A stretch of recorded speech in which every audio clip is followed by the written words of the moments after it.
Hi Cowboys, I'm Marcus Crum. And I'm Reed Valentine. And we're here for your weekly Sidekick football preview.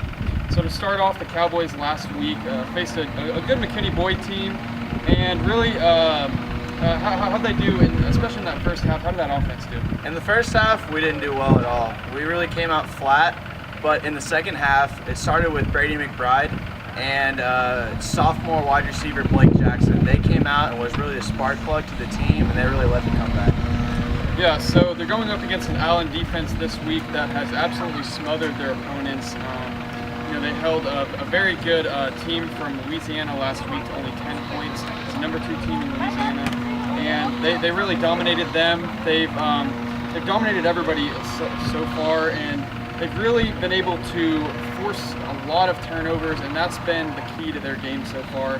Is they've been able to force a bunch of turnovers in the first 2 games and keep their offense on the field.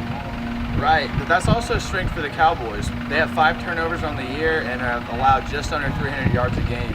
It's really the main reason why we're 2-0 right now. I would say our defense starts and ends with our middle linebackers, Ryan Finglass and Eric Luke.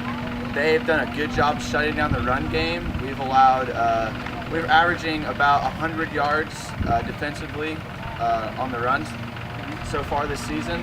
So that's really been a strong point for us. Yeah, and I talked to the sports editor of the Eagle Angle at Allen High School. He said their offense hasn't looked as sharp as they have in the past. He said that they've had their struggles a little bit with their offensive line, but really, if you look at the stats, I mean, they put up 42 against the St. Louisiana team that I mentioned before.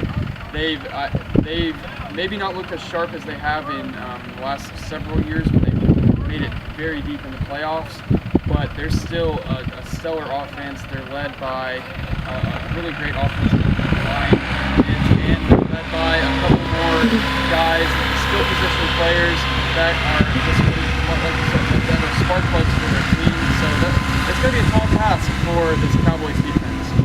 All right, that's all we have for you this week. Thanks for watching.